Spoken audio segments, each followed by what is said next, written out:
And welcome everybody to New Surge Live this week. Thank you very much for joining us here on the New Surge Live Spreaker page as well as the YouTube channel. Um, a lot of stuff to talk about this week, and I'm not going to talk about it alone as I have a guest. It's actually weird. I have a buddy of mine who I work with. His name is Derek, and I randomly posted a couple months in our chat room because I work from home and we have a chat room that we use to keep up with everybody at work, because when you work from home for a call center, you're obviously not around each other, so we all have to congregate someplace, so we have chat rooms. And I mentioned something random off the cuff about Nakamura winning the Intercontinental title over New Japan a couple months back, and Derek was like, whoa, there's wrestling fans in here. So me and him just hit it off, started talking wrestling. So you're going to hear a conversation about two boys just talking wrestling randomly. And it's not always current. It's going to be talking about a little bit about the Attitude Era as well. And it's going to talk a little bit about gaming. And yeah, so we're gonna go ahead and kick it off here. We're going to be right back. And when we get back, we're going to plunge right into that conversation we had. Stay with us.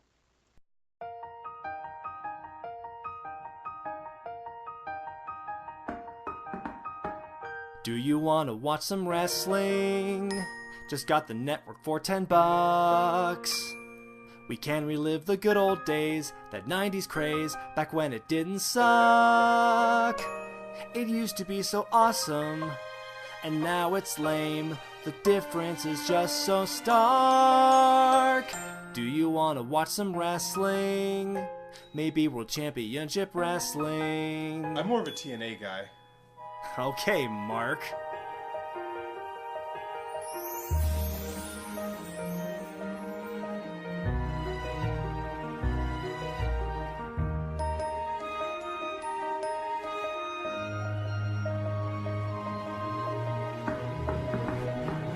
Do you want to watch some wrestling? Just found some torrents from Japan. I think a wrestling binge is overdue. I think that you ought to make this your new plan. Come on, sit down. Let's watch some ECW or some Von Erich bouts. The real world can pass us by.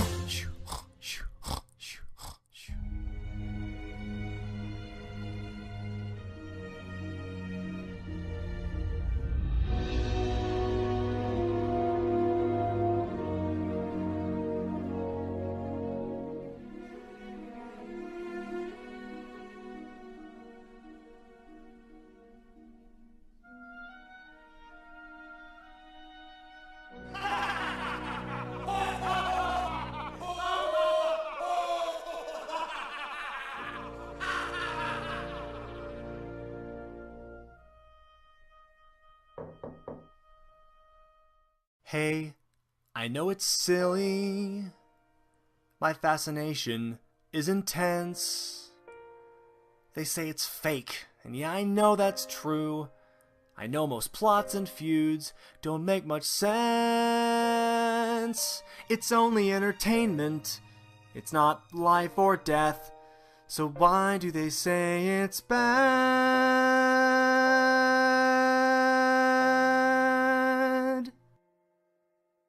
Do you want to watch some wrestling?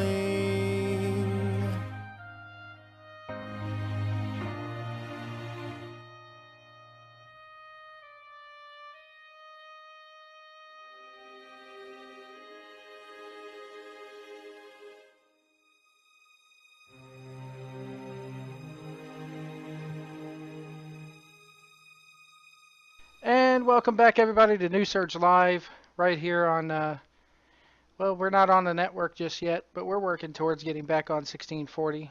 We got to talk to Jeff Edwards, make sure they're in the loop and ready to go with me over there again. But we got a special guest this week. This guy, his name is Derek. He goes by Jalopy Style in the gaming community, but I found him through where I work at. I'm not going to say where I work at, which I've mentioned it on the show, but I'm not going to say it here because I don't want to get Derek in trouble. But But I mentioned Nakamura winning the Intercontinental title in our team chat room at work one day. He's like, "Wrestling fans in here? Holy shit!" So I invited him on the podcast after a few months here to talk wrestling. Derek, how you doing? Doing pretty good. It's Oh man, a exciting world. WrestleMania coming up. Very yeah, excited. it's exciting, but at the same time, it's exciting because you know they're gonna have to pull something out of their ass. That's just it. Yep. Either that night at Mania or the night after Mania, something's got to happen. We already know Taker's losing this year, which is kind of a shock, but um, it, this is crazy, man. We had another injury with Neville this past week where he twisted, completely rolled his ankle and broke his ankle.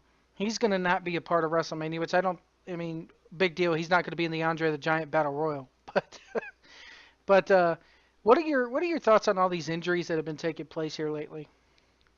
I would have to agree with most of what I feel is right is just overworked. A lot of it is people expecting too much, but at the same time not working smart in the sense of I consider injuries like in three different categories. How I feel about things. Usually there's your big injury, torn quad. I'm down 6, 9 months. But the little ones that they don't address, I feel, they're not. It's not that they're not doing enough, but they're not playing the roles of smart wrestling anymore. Like the people that are coming up are trying to make a name for themselves, and they're not going to say no to needing some time off. That's how I feel about it. And they've worked hard enough to get to that peak, and it's always the business does not stop. So at that point it, just lack of just life that they need sometimes, and but the funny thing is really how I feel personally is if it happens, it happens. It's going to. Somebody takes a whole year off and they only need 6 months and they turn around and get hurt 2 weeks later. Like, Uh, it's just the name of the game. That I do want to talk gaming with you later because I know you game. I know you. I don't know if you console game. I know you PC game because you mentioned Steam. But there's a rumor. I just reading this just now that Red Dead Redemption 2 is in development. It's that would be a great game. gonna be coming out in 2017. The game, I thought that game was great. I did play I that on the console I at one love point. that game. I like the old that old man who's walking around selling his tonic and everything. He was like my favorite because I was like, that's so true. Really did have those back in the day. But that's Rockstar's newest game. I guess Grand Theft Auto 6 has been pushed to. I've been hearing 2020 on that one, but we need another Red Dead game anyway. But you're absolutely right about the injuries and working smart. So most of these guys have came from the indies, and on the indies, you don't really need, despite what people say, yes, you kind of need to bust your ass to get known, and you need to work that strong style to get known nowadays, which is kind of sad in my opinion, because it used to be, like I've said before many times on this podcast, it used to be the art of the work. You know, Bret Hart could sit there and make it look like he was really kicking the crap out of you, or really trying to, tear you up in knots, and it would really not hurt at all. And that was the appeal of pro wrestling is they make it look like it's really, fighting, but they're not. And nowadays we're seeing people going out there and really just kicking the crap out of one another like Asuka did to Emma in NXT a few weeks ago that we read. And it's they're not working smart at all. Neville is one of the ones that's like, okay, I read that he was injured, I saw that he was injured, then I was like, okay, I guess the flip flop and fly ain't working for you no more, you know. And then the bigger thing besides his injury is how they handled that injury and how Chris Jericho and referee Charles Robinson got into a pissing match at the end of it because Jericho's trying to tell the ref, "Hey, he's hurt. I'm going to roll him up." And the way they've gotten these referees to the point where they tell these referees to call it like it's a shoot. The Neville, Yep. Neville gets his shoulder off the mat. Robinson goes, "Hey, he kicked out." And Jericho's like, he's hurt. And they start MFing each other back and forth to the point where Jericho's like, here, I shoved you, DQ me. So, Oh and yeah. The biggest thing you're talking about is the kicks, though. It continue.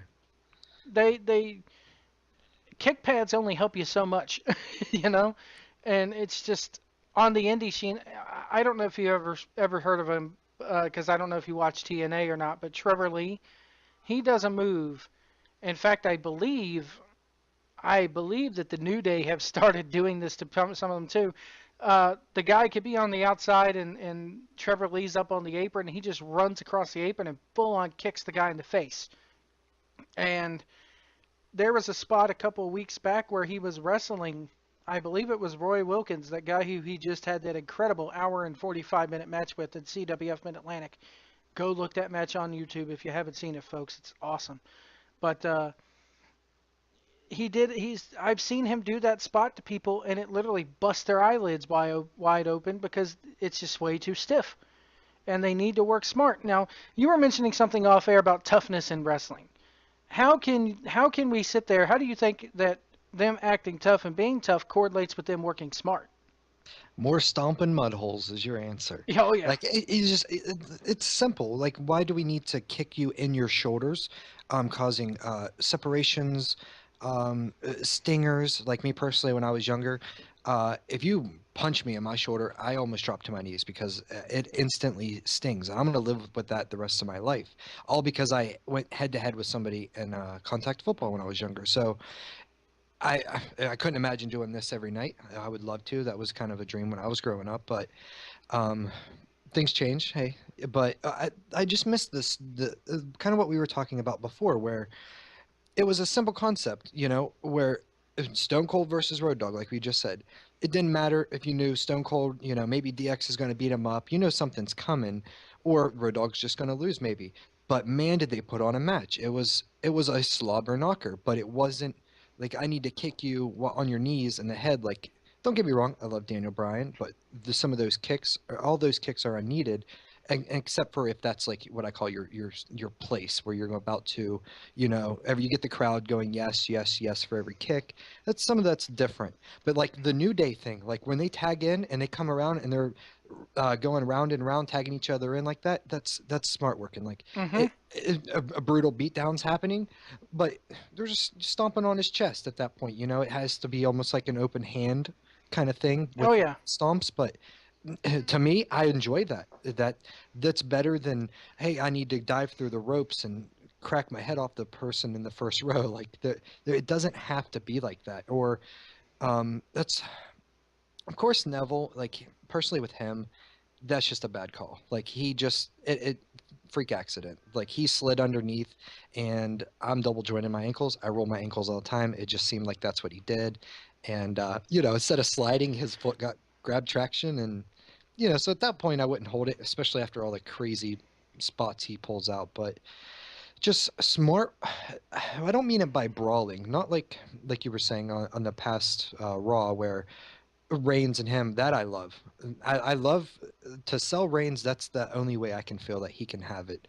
It just keep his mouth shut and have him just be a badass. Like Yeah. that's the only thing, Just let it be and let him be him and keep him quiet. That's If how I if feel. anything, that brawl was kind of too weak Monday night because I was like begging for more out of Reigns. I was like, finally, finally, you're being a badass. You didn't even come out of the crowd this time. I was like, I hope he never comes out of that crowd again. Yeah, that was a good feeling. You're like, oh, and the way they made it angle, like, oh, he's over here, you know. It's like, oh, it's gonna happen, and it did. And I just felt like they were pushing it to take it too far to make it to sell him that like with the Mhm. TV. I really enjoyed that, and I really enjoyed the intervention from I believe it was Swagger and the Usos, and they're like. And then Mark Henry steps in and goes, wait till Mania. Great, wonderful work, like perfect. That point, somebody gets in you're at that point, like if he hits them, that oh, that's it. But I agree with the being a little weak in the beginning. Um, I did like the rawness. I feel like though that Triple H feels like he can get away with more when selling things and throwing things around to Mhm. exaggerate things, and I really enjoy that. But I don't feel that it's as fair to the other talents who could truly express themselves in that demeanor of just letting go and being themselves. I also think that Triple H received five staples in his head because as a result of this brawl. He got bust open hard way, legit. And I'm sitting here like going, we didn't really see him bleed the way we saw Roman Reigns bleed from a blood capsule. It's like, where do you, oh, it's fake blood so we could show it here, but when it's real blood, we can't show it. It's like, isn't the idea of fake blood to make it look real in the first place? So when you actually get busted open for real, you should show that, and You didn't even realize he had gotten cut and busted open. They told you he was busted open, but you really didn't see it unless you watched that video on WWE.com of him getting stapled back up. And I'm just like, that brawl should have continued at least 2 or 3 more minutes of him getting busted open and beaten up. And my main point of the whole thing is that it doesn't really matter because Reigns still got booed out of the building. He's gonna get booed out the building on at WrestleMania. He's gonna get booed out the building 2 weeks after WrestleMania when they go to Europe for a week. And then what kills me is that these crowds are booing him, but Vince is not going to care because, as I said on the show before, after they come back from the UK, where are they going to go? Paducah, Kentucky, where a bunch of redneck wrestling fans are there, and they're going to cheer, the baby faces and just eat what they feed them. It just doesn't make sense to me why Roman Reigns is not the heel in this program. Um, let's see here. I'm trying. Anything else you really wanted to touch on this week? You made a good point about being busted open. It, at the end, if you go to www.com, it looks like, hey, like the ref got the worst out of everything. Like, Mm-hmm. and I totally agree. Now that I remember what I was going to say, totally agree with. That's not what happened to Reigns at that point. Correct. That should have been maybe Reigns a little less, unless they just needed to buy him a couple weeks to build him up and keep him silent and have that build going a little better. But at the same time, this isn't an assault. This is a payback. So, if somebody does that to you, you're going to be livid. It's gonna be 20 times worse. And they don't always have to do that kind of build, but that's what I like. What I missed with when Austin was around, it didn't matter. Like he just stunned, the whole place just flipped out, and and that's all he had to do. He didn't have to, he'd have a brawl here and there, but um, you know, he just stun her. I was watching some old videos, and even when he's not doing nothing, his music's just playing after a match. Like we're like 3.5 minutes after the match, and the people are still just screaming at the top of their lungs. Like Mm-hmm. that's what they need. And I feel like that personally, maybe Vince does not, since he doesn't have true cutthroat competition. I truly feel that he's not ready to make investments of um, cutthroat investments, dumping money into helping somebody else when he can just sit back and kind of let things just go by with, your Cena's and your Roman Reigns. And at that point, yeah, you can do that. But when you have that cutthroat environment, that's when the organic stuff happens, and that's the money. And I think that's what he kind of forgets about sometimes. I think you're absolutely right in the sense that Vince just is now in a position in his life and in his business where he's like, all right, I made it out of the war. I won the Monday Night War. Now I could just sit back and collect, you know? And I think that that's what Vince is doing. He's gotten lazy. He's sitting back. He's an old, out of touch, 70-something-year-old man who's just lost his way. Um, Stephanie, and here's what kills me. People sit there and go, well, when Vince finally kicks the bucket or retires, Stephanie and Triple H are going to come in and it's going to be a different company. And I could not disagree more with that because who did Stephanie learn from? Her father. Stephanie doesn't know any other way except for the way she was taught by her father. Triple H, everybody thinks Triple H is getting control of the company. No. Honestly, if depending on which order they kick the bucket, Vince is going to handing off the company to Linda. So it'll be Linda owning the majority ownership of that company. And Linda doesn't know how to book wrestling. Can you imagine Linda McMahon booking the shows? I mean, come on, Wow, now I'm scared. So it's going to be Stephanie, and it's going to be Stephanie. She's had a creative. She's going to have the whole thing fall in her lap, and she's not going to know what to do with it except for more of the same from her old man. And Triple H is basically not wearing the pants in the relationship, so he has no play whatsoever to make any kind of calls behind the scenes. And I guess that's why everybody was so happy when Shane came back, because it's like, yay, we're gonna get something different. And then you find out, well, Shane's just a talent. Um, Yep. And at that point, I totally kind of agree in the sense that Like don't get me wrong, I love Triple H. I grew up just as Austin, and they were having their matches and Mick Foley's, and even though he was a heel, I loved him. I cheered and rooted for both. I was getting a little older, you know, a little more sadistic. But uh, at that time, um, yes, like you're correct. Like what I think would happen in the long run is Hunter's not going to make any issues with Stephanie. Like I love them both, and I love the work that Stephanie does, but the work is not changing. That's what the problem is. Like I won't mind whenever I hear, you know, Triple H coming out and it's the Authority and it's Monday night and here we go again. Like I'm hoping for just something different, but that there's not the delivery. You know, it's not. I wouldn't mind it. You know, we dealt with the corporate ministry for years and for quite some time, and you know, and it just beat down after beat down, and you know, because that's when I was younger, and you know, you waited for Monday night. When that 9 o'clock hit, you were in front of that TV, you know, Mm-hmm. and um, and it made me want more. Like I don't think the 3 hour show has anything to do with it, but from the business point of view, I'm kind of going off, digressing really bad there, but from the business point of view, I'm hoping that Stephanie uh, not doesn't become cutthroat, but she doesn't that she picked up on this when she was younger and applies what she learned when she was younger.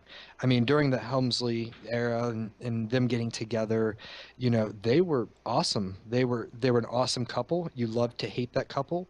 And now it's not like that. It's the fans aren't booing them because they're just bored with them. You know, does that make sense?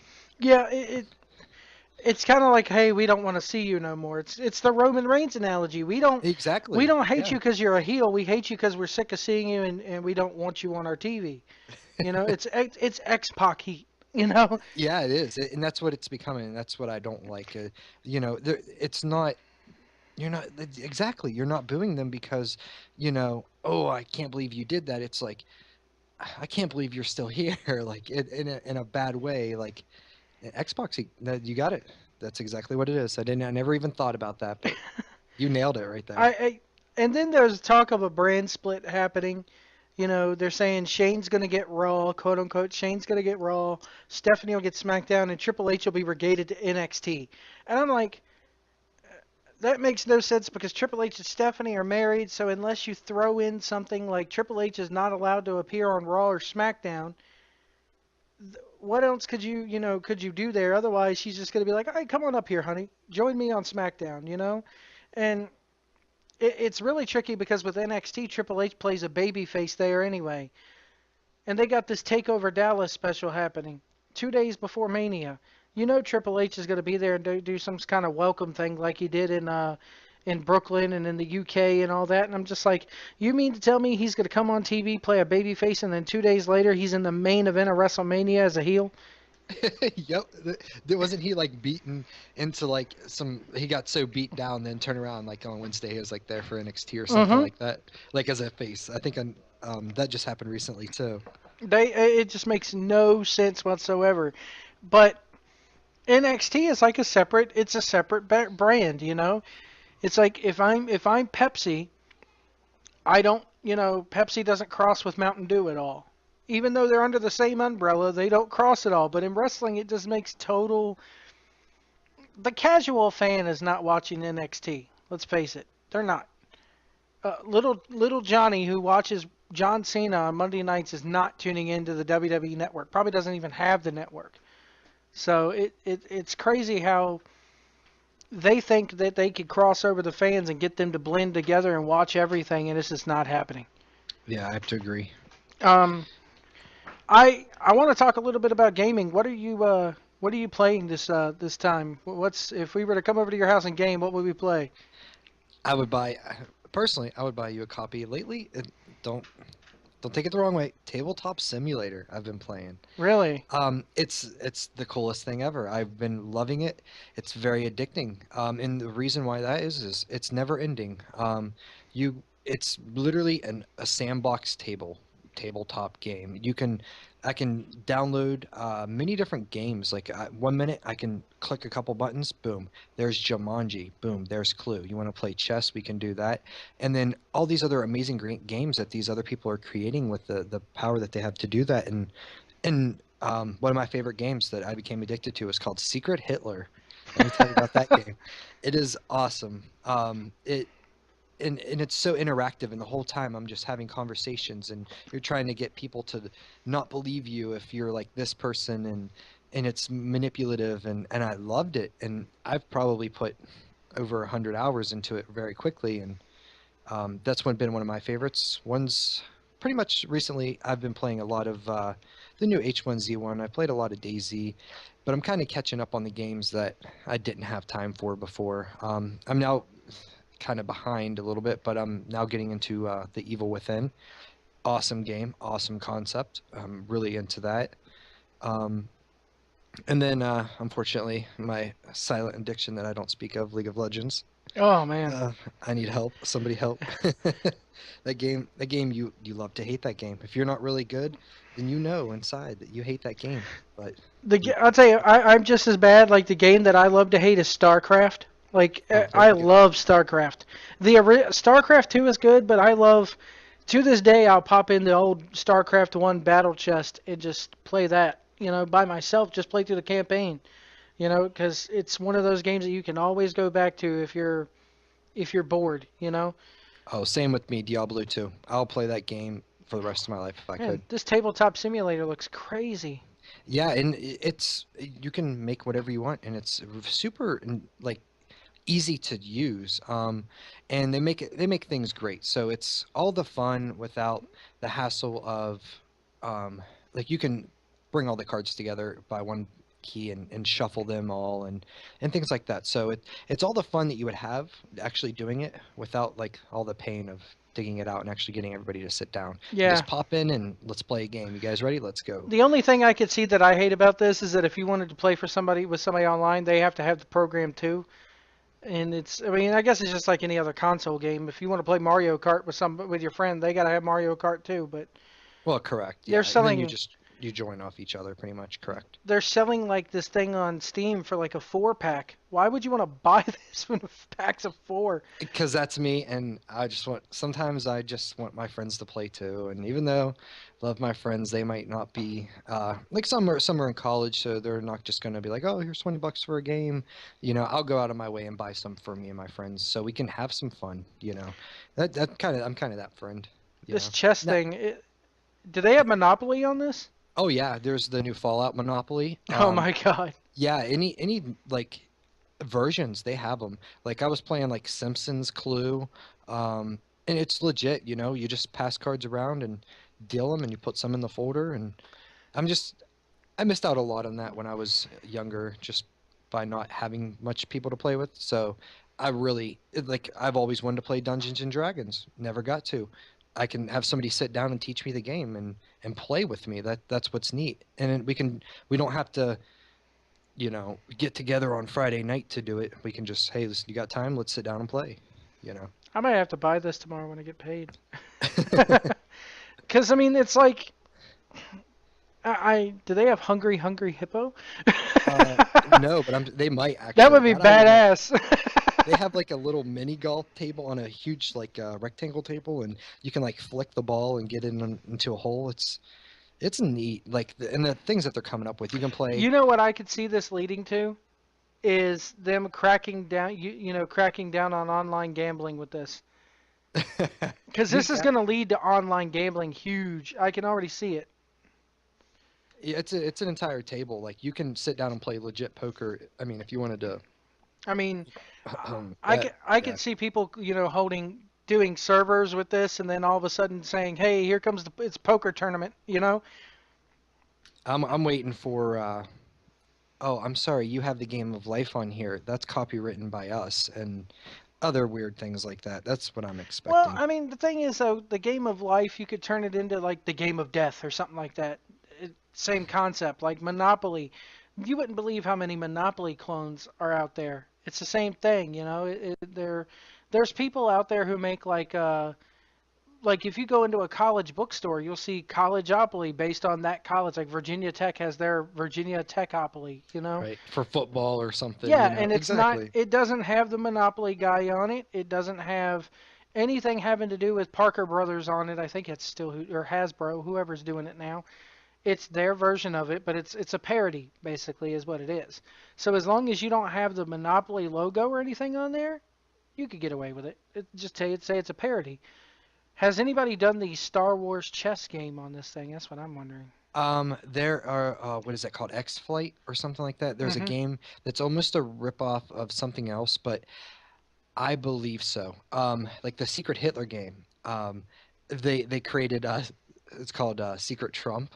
What it is like there's so many liberals and fascists. One of the fascists is Hitler, and you have to try to get Hitler pretty much elected as a chancellor in that game.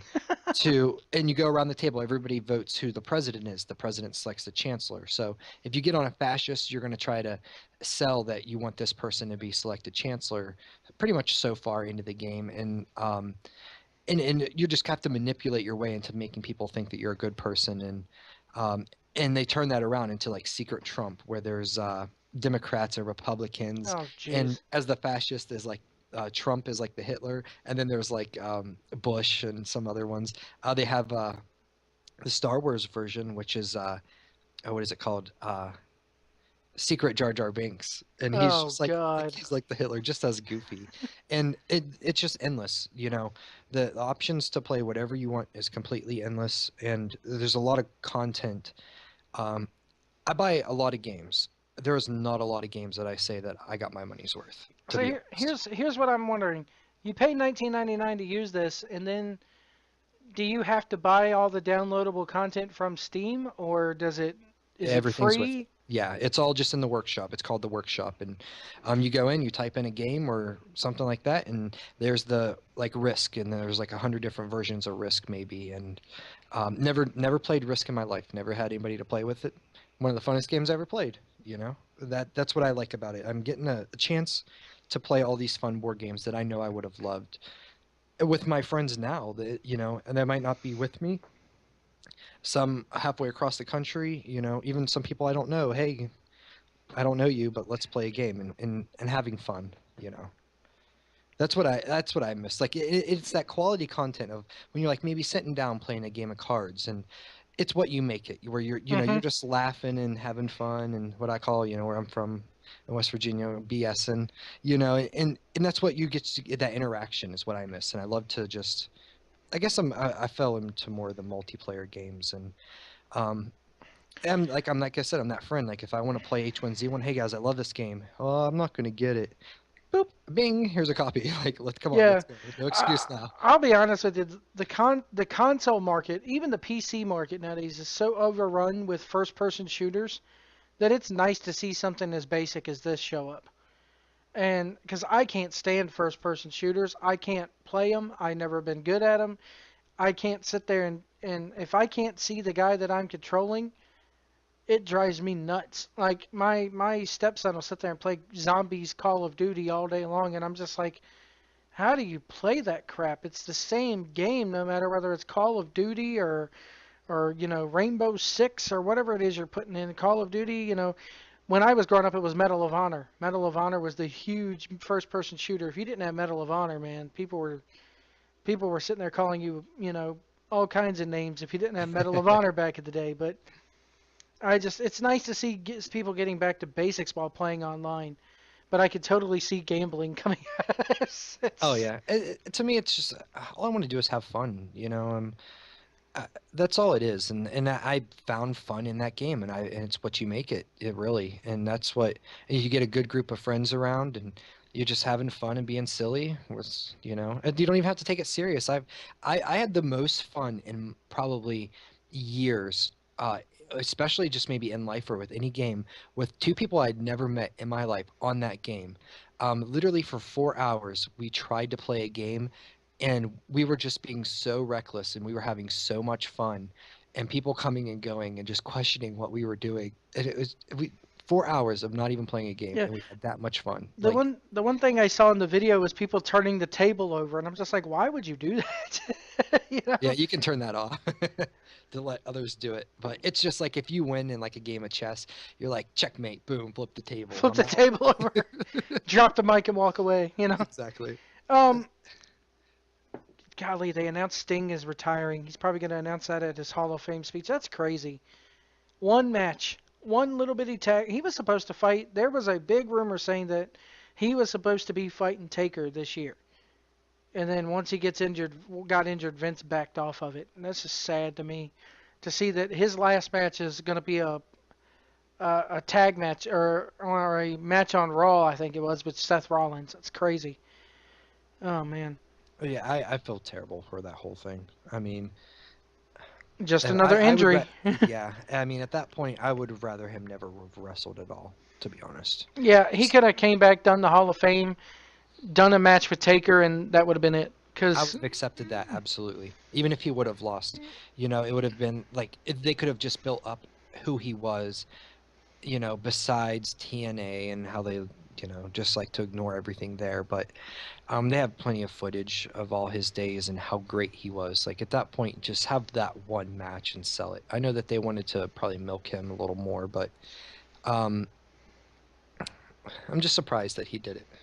That he would accept like his first match like that against Triple H and just lose like that. It's very interesting to me. I'm very lost with words with the whole situation, just to everything he went through. One match he won. That was it. Out of what? There was only three of them, right? hmm Yep. WrestleMania, the pay-per-view, and the Monday Night Raw one. I think that he definitely deserves better in life, but then again, he's made so much money probably.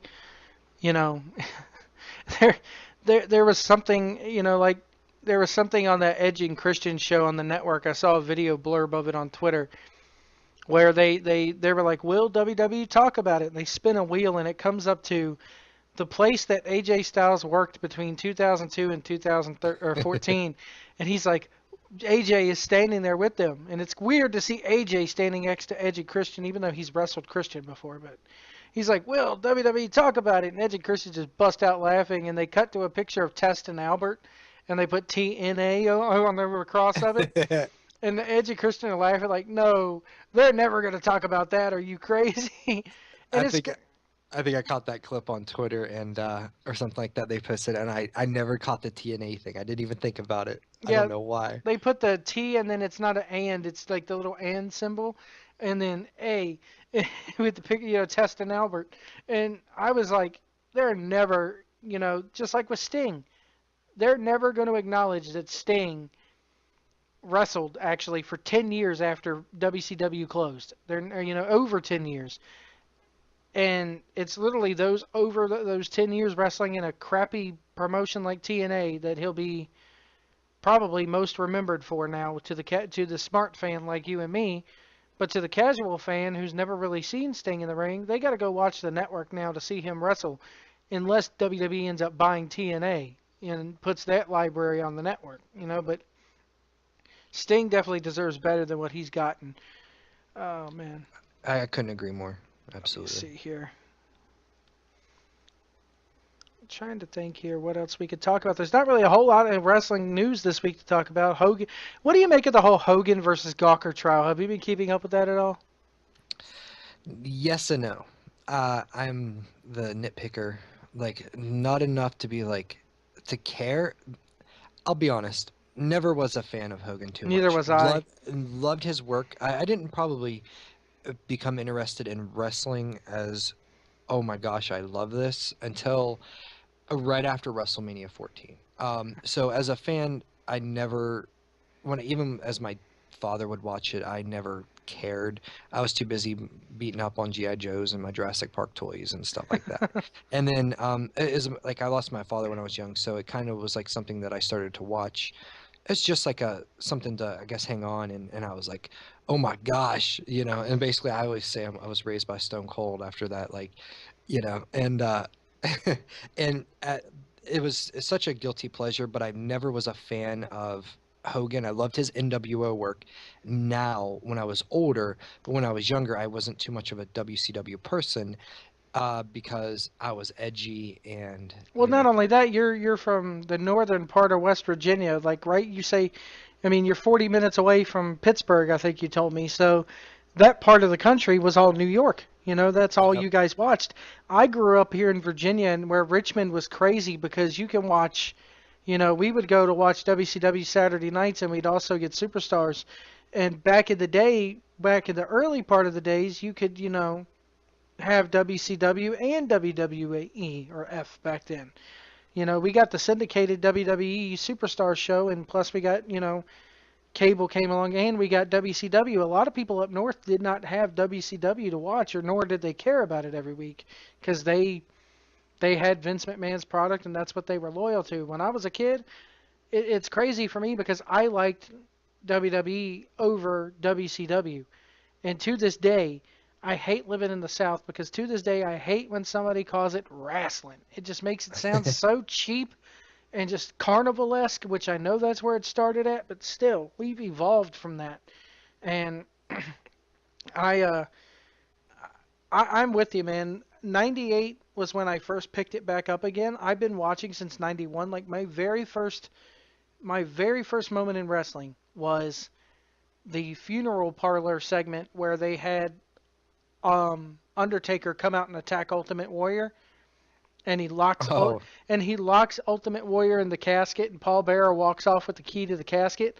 So you start to see people. This is when I was like 6 years old, 1991. It scared the crap out of me, but then yep. again, because I'm like, oh shit, they're burying Undertaker, and you see people like, I don't even know if you know who these names are because you're younger than I am, but you had Earl and Dave Hebner come out. You had Rene Goulet come out of the back with a damn crowbar, and everybody's beating on this, and minutes are passing by, and Vince McMahon is selling this thing on air like, oh my God, he's running out of air, somebody break in there, he's running out, those oxygen levels got to be low, his brain's got to be affected by now, and all of a sudden they open up the casket, and Warrior's just sitting there like in shock, really. But at one point they bring out a chainsaw out there to get this thing open. They're stringing extension cords from the back to try to get this chainsaw powered up. And I'm just like, holy crap, they locked him in there. But the thing is, I was never a Hogan fan. I was a Warrior fan growing up. So, WrestleMania, when Warrior came back in 93, because Warrior was shortly gone after that in 91, when Warrior came back in 93, I was like, hell yeah, the Ultimate Warrior's back. And then as I grew up and realized may he rest in peace, but what a dick the Ultimate Warrior really was. I was just Yep. like, oh man, I really don't want to cheer Hogan, but I can't be cheering this dude too from the way he treats people backstage and all. So, and that's when 98 kicked in. You started watching then at a really good time. And a lot of people who, you know, I equate wrestling to kind of like any other sport. If you're a Redskins fan or a Cowboys fan, you stick with them through the rotten years, even though they're playing like crap. You still cheer them and stay with it. Professional wrestling for me is the same thing.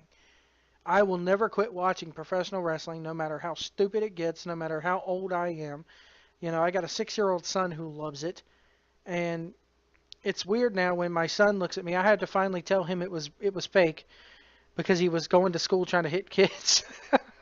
Yep. But it's weird to me now how Paul Heyman will come out there and he'll go, "Here comes Paul Heyman. He's going to talk again," and then they're just going to go to the back.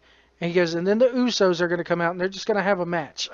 It's Yep. he could call the booking, and like even when Sami Zayn came out last Monday and he fought the Miz, my 6-year-old son knew that Sami Zayn was going over. And that's their target audience. When the target audience can predict the way your product's going to go, it's time for a shakeup. Yeah, exactly. That's I who know like that was the beautiful thing. Like that's why I didn't like Hogan. When you have somebody when I come into it and I see this man Stone Cold get up in like Mike Tyson's face. Let's, and the people are flipping out and he's throwing fingers like he makes Hogan look like a joke. Like this guy's gonna like go ahead put Hogan in the ring with this guy. This guy's nuts. Like he is the Texas rattlesnake, like that's what it was. And that's I didn't miss that I missed the big generation before that. So that's why whenever I thought about Hogan, um, I kind of thought it was a joke. Like I didn't end up, forgive me for anybody that is fans, but that you would have to understand that when you come in and there's beers being flung and everybody's getting stunnered and like the thing that scared me as a kid, I'll never forget it. And I literally went to my mother and I asked her, I was like, what is this? And I was banned from watching it. It's when the Undertaker, I never hear anybody ever talk about this, was when the Undertaker literally tried to embalm Stone Cold live on TV. Like, Or you mean crucify him? no, he tried to embalm him. He had him on a table. That's what nobody ever remembers that episode, and that's probably why. He literally had him on a table somewhere, and Paul Bearer was going yes behind him, and that's what he's going. Oh my God, he's going to embalm him, and he's like bringing the thing down on his neck, like he's going to take his organs out, and all this other stuff, and it was just nuts, and I was petrified. To me this was real. This And, is and going down. the thing is, at least you're not like a lot of other fans who started watching in that era who were like, well, how old were you back in '98? Exactly about, I'd say, I started to watch it about 8, and then I was steady. That's during, I was 10, but to answer the question, but yeah, I was steady 2 years, probably deep in watching it every Monday by then. Okay, so a majority of the people who were like you that started watching in 1998, if you were to walk up to them now and ask them, "Hey, do you still watch pro wrestling?" like in the chat room at work, what do the majority of the people say?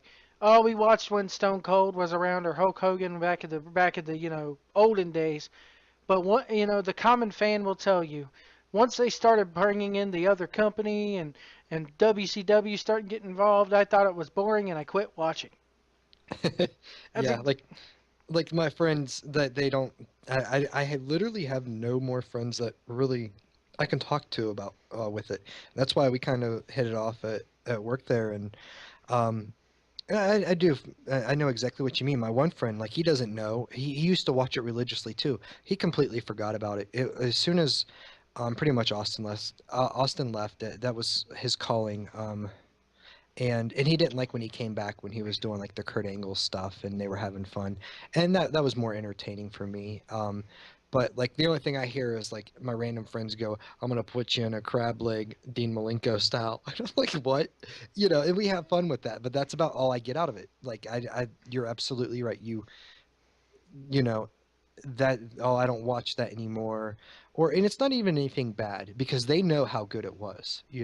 It's not I don't watch that, and only a goofball is going to be rude and be like, "Oh, I don't watch that," or and say something mean. But to the people that the people that did care about it because they go, "Oh, I stopped watching after."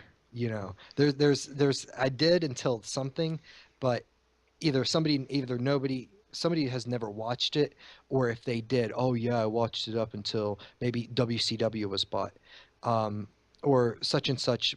I have a friend who, as soon as Goldberg lost, he stopped watching. He was why? That was just he was younger than me, and that's who he loved, and he wasn't allowed to watch WWF, and I was. I had a couple more years on him, and but it like the demographic has changed, but you know, I don't know if it's because of the way people are growing up and kids are acting, but you know, I went out and tried to backyard wrestle. I did. I messed myself up so bad. I had videos banned on YouTube for backyard wrestling because it was too violent. Um, so I'm not even making that up. I already got one strike against my stuff. But that I can't even do that, and that wasn't because I wanted to, but that's as a kid, that's what I put my energy and my effort into. I was when I my childhood was a little weird, and when I wanted to spend time doing things, that's what I did. We put on shows. We'd have 30 people in my backyard, and about 30 plus like fluorescent light bulbs, and about 12 ladders, and that's when it really started getting extreme. We're talking, um, I'll be honest, my personal favorite WrestleMania 17. Nothing can touch that. I feel as me growing up since I've watched it. Um, and I hurt myself, and even though I was a kid, I'm still 15. That's still not a 6-year-old demographic. You know what I mean? Like Mm-mm. that's not what they were going for. They were still just.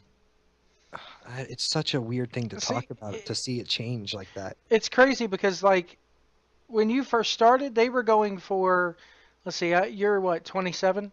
Correct. I'm 31. So when you were watching at 10, I was 14. So I was right at the target demographic. Males 18 to, or basically, they were going for 18 to 34, but what they ended up getting was from about maybe 13 to 34 watching every Monday night back there in that time. And to see it go from them barely even able to say the word ass on TV anymore just killed me. It killed me. Like, and it was almost overnight the way they did that. And this was before the whole PG thing. This was like right after the invasion they stopped doing this past. A lot of people think that, you know, the PG era started in like what, 2008, 2009. For me, the PG era started right when that whole invasion angle stopped. Like WrestleMania 19 was probably the last Attitude Era WrestleMania. From 20 forward, where they said it all begins again, it literally all began again because John Cena started doing the rap thing. Um, you had DX come back and do poopy jokes in 2006, and Michaels, because of his religion and everything, won't do the stuff that we want to see him do. Um, which I'm in no position to question someone's morals, but still, that's for me when it shifted, and I was just like, okay, nowadays, and it's gotten to the point where nowadays I will watch the first hour of Raw, and if there's not something within that first hour of Raw that catches my eye and makes me want to watch till hour three, I'll cut it off and go to bed because I know I got to be up for work at 7 o'clock the next day.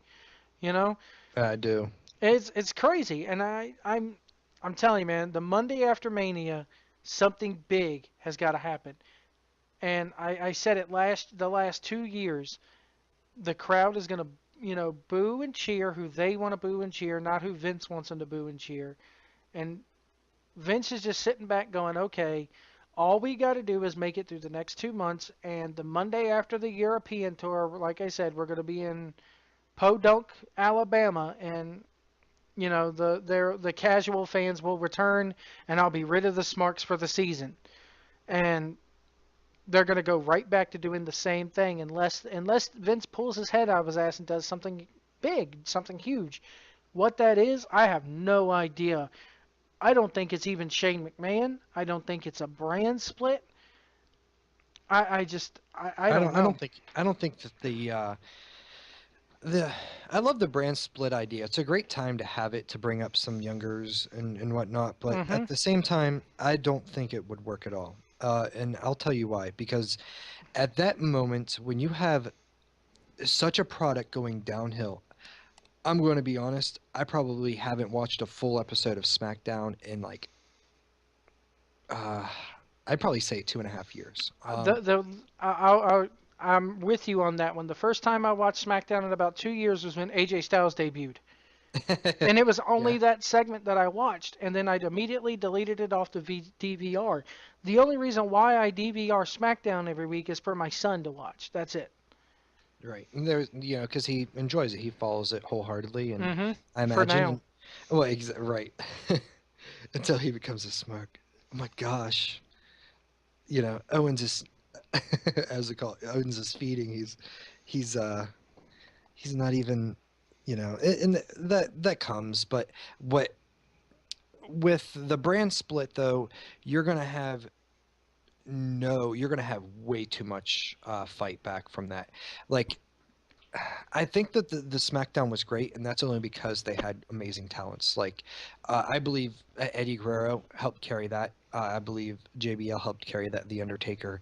I wasn't even watching SmackDown, and I went to an Armageddon pay-per-view back then, and just to see Edge, just to see the Undertaker, and of course, if I'm going to go, I'm going to go out and have floor seats. And of course, I paid a pretty penny. But at that point, um, I was there to see some of my favorite people wrestle. And I wasn't even watching SmackDown. I had a big gap, about 8 years, probably halfway through getting to WrestleMania 22.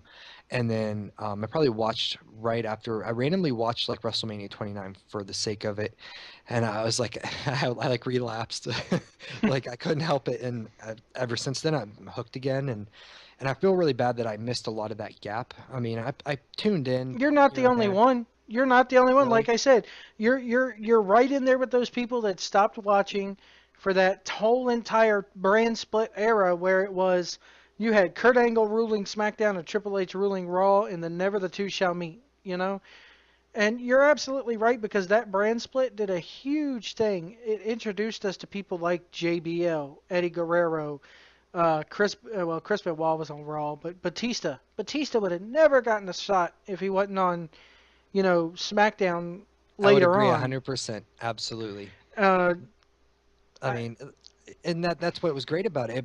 It started bringing people like Randy Orton up. Like, boom, it just shot him up.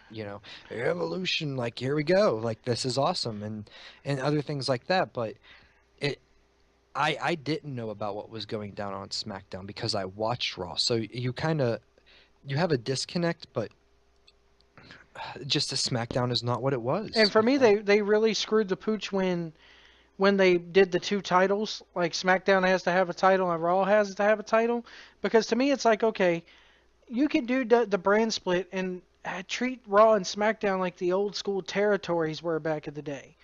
Because if you remember at the very beginning of the brand split, the champion would go, okay, I'm going to do Raw this month and fight the number one contender over at Raw and do the Raw pay per view. And then the next month, I get to go over to SmackDown. Excuse me, I get to go over to SmackDown and do their number one contender. So it was kind of cool to sit there and you could still be a fan of either show. You could be sit there going, oh, he's going to take on Raw this month. I'm not going to watch. But when the champion comes back to your territory, which is SmackDown the following month, oh man, this is awesome. I got to get that pay per view. You know, Yeah. and they had that going for the longest time. With I remember at the beginning, Undertaker was one of them, and Hogan was an undisputed champion who had on both shows. And then that gives you a chance to go, you know, okay, let's say Undertaker's the champion, and he floats it along for about 3 or 4 months, and all of a sudden he loses the belt to, you know, whoever. Well, now Undertaker could be labeled as a free agent, and now you have a storyline where which brand is Undertaker going to show up on the night after losing this belt? You know, Once again, a story that anything can go. A brilliant idea that anything can happen. The Undertaker could not choose anyone and just like not show up for 2 weeks, and then okay, I'm gonna choose Raw. yeah. I mean, Like I'm just not gonna listen to you, and I'm just gonna leave. And okay, well, what are we gonna do? And then whenever you're out of ideas, don't. It was a great idea. They could go anywhere with it.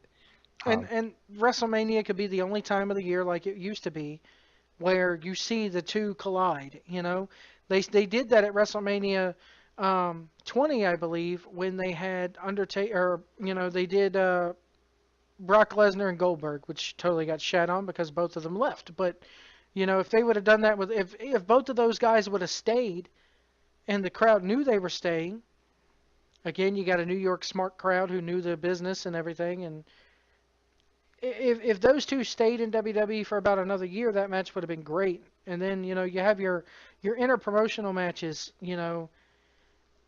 but the writing has to be there too for both brands. You got to split these writers up, I think too. I think that's another reason why they're considering a brand split, is because it gives the writers some creative freedom to go and try to outdo the other writers on the other brand, you know. I And just don't know why they're failing to do that. Like it's not that people like most people don't even care about the story. I mean, you do, but you don't. Like there wasn't much story to Austin hates McMahon, McMahon hates Austin, or just simple ones. We are DX. Anything we're going to do is going to be a little extreme, and we're going to do it with some attitude. At that point, it didn't matter like who they were going to fight. Like the Brood, I didn't care. I loved the Brood. One of my favorite Hmm. groups of all time. Their entrance made them. Right, exactly. And it didn't matter what they sold it. Like the match could have been a stink fest, and they could have turned around, and I didn't care, man. I got my fix from that entrance. Like there needs to be more, not so much, I don't want to say attitude because to reference the attitude era. If you want my honest opinion, yes, the writing needs to be more creative from the aspect of freedom for for these superstars. And I really, I don't want to say it's bad, but we there needs to be new. And it's not always about that. When we're not there and we're not seeing the story, that's why things happened the way they did. Um, because when that glass hit or when that theme hit, the place exploded. And why did it explode? And I truly believe this. It exploded because of Jim Ross. Sometimes, Hmm. if that man sold everything to the best of his ability. Don't get me wrong, I like the commentary. That's one thing I want to talk to you about. What are they saying to these guys? Like they're not supposed to be calling the match or something now, isn't it? Like that they haven't been doing it for so long. They haven't been calling matches for so long, but here's what kills me now is that they have a guy who used to call New Japan, and he's actually got an MMA deal, I think, for CBS now. Mauro Ranallo. I don't know if you've paid attention to SmackDown enough to catch his commentary, or even go back and watch some of his New Japan on Access stuff. Um, Mauro Ranallo is about the closest to Jim Ross we will get as terms in terms of telling the story, but also calling the match as well in the ring. He reminds me a ton of Joey Styles, but Joey Styles' biggest weakness was that he could not tell a story. He could call a match. Like if the match was happening and if the matches were real and we weren't supposed to have any storylines in pro wrestling, Joey Styles will be your guy. Yeah. But and I love Joey Styles. I'm a huge Joey Styles mark. But Mauro Ranallo has the ability to call the match and weave the story in there just like Jim Ross did.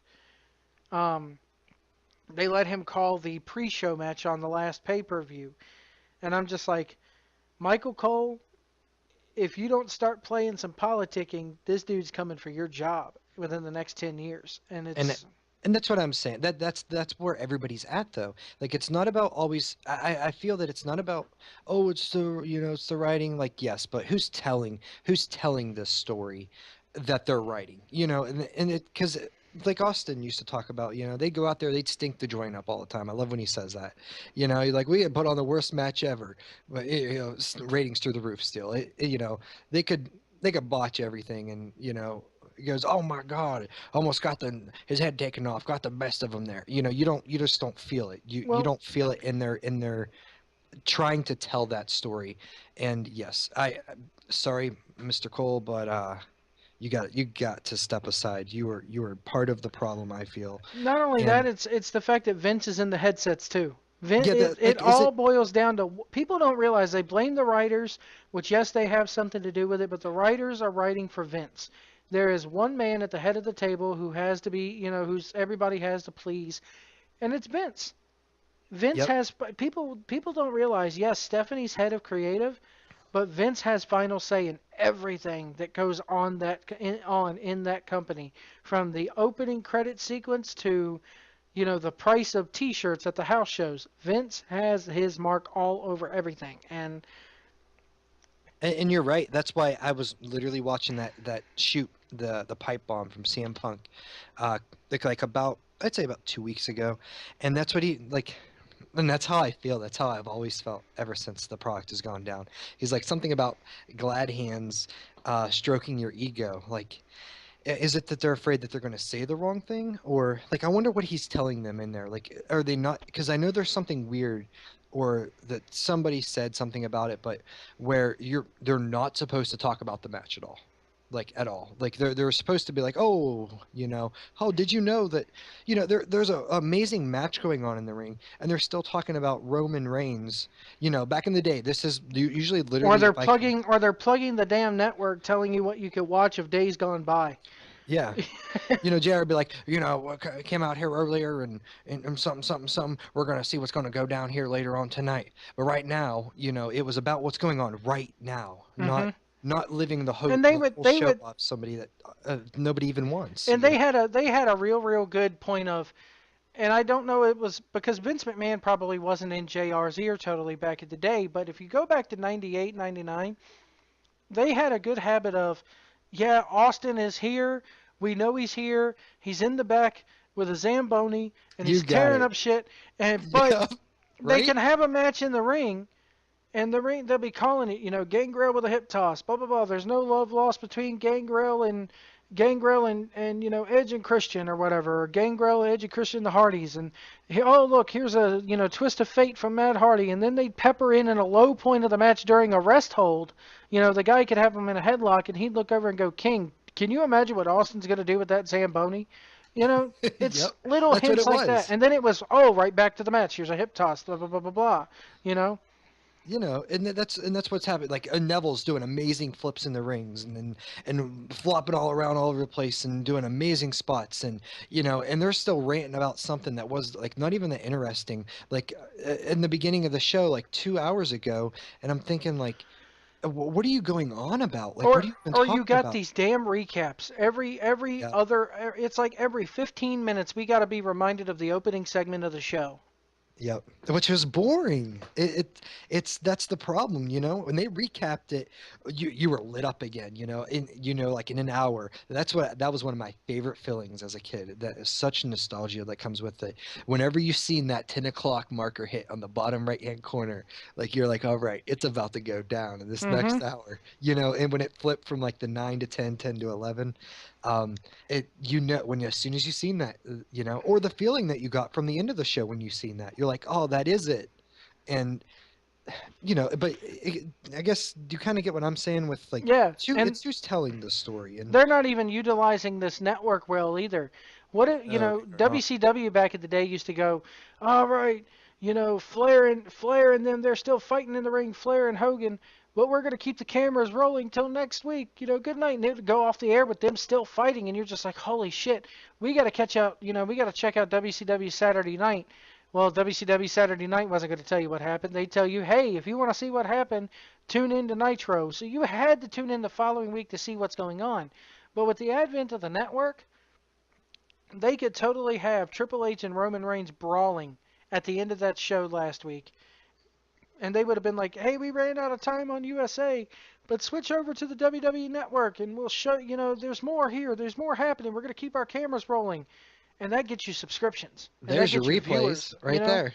And There's your utilized replays right there, man. yeah, you could be, they were doing an after show on the network, like a post show, and they stopped doing that because they found that people were watching the post show and not watching Raw.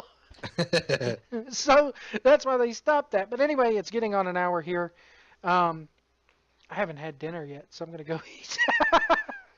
Folks, for those who don't know, we're recording this on St. Patrick's Day at like 7 o'clock at night. But we're going to close it out here. You going to see Batman vs. Superman next week? um, I would say yes.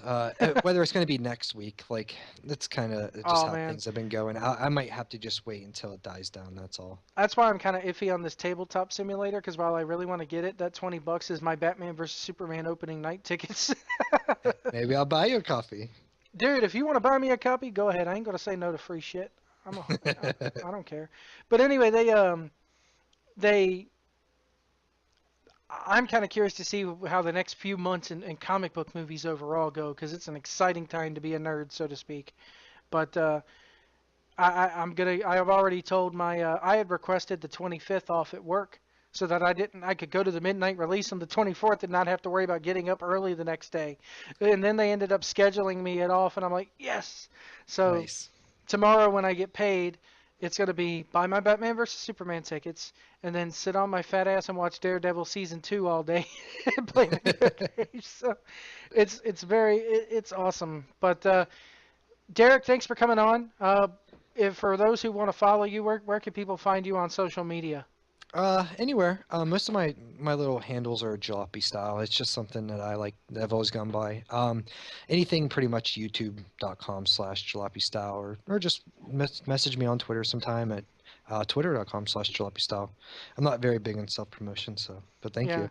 You don't have Facebook. Everybody says Facebook is like my two teenage kids. They're like, ew, Facebook. We don't use Facebook anymore. And I'm just like, yeah, they moved on to these little apps that parents aren't monitoring. That they get caught talking about crap. So I don't what? even know what Snapchat is. I'm an IT guy, and I don't even care about Snapchat, I so. have it. I had it, but and then I got rid of it because it just takes up so much memory on the phone. And I'm just like, all right, I'm sending random pictures of my ugly ass to people who really don't want to see me. So, but anyway, guys, you're listening to New Search Live. We're going to come back and wrap everything up right after this. Stay with us, folks. Oh, I know. Oh, hi, Vern. I was just practicing my hula boola dance in case I win big in the bottoms up instant win game at Convenient Food Mart. It's easy, Vern. All you gotta do is peel the seal on the bottom of your cup to see what you want. You can win candy and snacks and chips, big bucks, and one of 5 big trips to Hawaii. Let's see what you want. I know.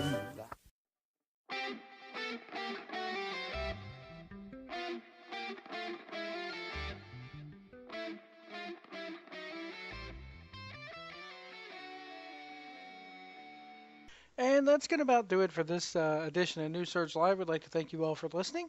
I'd like to thank Derek, aka Jalopy Style, for joining us this week. If you want to keep track of us, you can hit us up on our Facebook page, facebook.com/newsurgelive. You can follow me, Joe White, on Twitter by going to @WrestlingTruck on Twitter or twitter.com/WrestlingTruck. You can email the show, newsurgelive@yahoo.com. And also, if you want to, please feel free to email us and ask us questions if you want to. I'll answer your questions. I do read your emails. YouTube.com/tons of fun WWE is also our official YouTube page. I do read your comments, guys. Don't think that I don't. I will respond to them too, unless they're just plain stupid trolling comments, and then I'll probably just end up ignoring them. But anyway, thank you guys so much for listening. We'll see you next week.